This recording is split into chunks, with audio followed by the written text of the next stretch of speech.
In this guide, I'm going to show you guys how to sign up using Apple's Hide My Email feature on DistroKid. Let's get started. First, launch your preferred browser, head over to the official website of DistroKid. Instead of creating an account with your email and password, click Sign In with Apple button.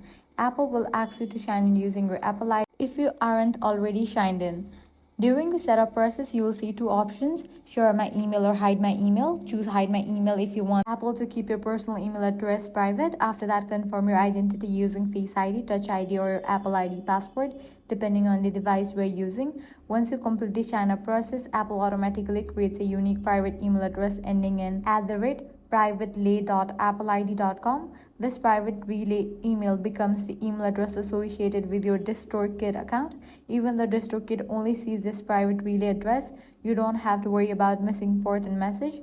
Apple automatically forwards emails sent to the relay address, including login alerts, verification codes, billing notifications, and account updates to your real personal inbox. When it's time to sign in again, you have two easy options. The simplest method is to visit the DistroKid sign-in page and click Sign In with Apple again. Apple will securely authenticate your account without requiring you to remember the private relay email address. Alternatively, if you know your private relay email and distro password, you can sign in manually using those credentials. And that's it. This way you can easily use Sign In with Apple with Hide My Email. If this guide helped you out, do not forget to like, share, and subscribe.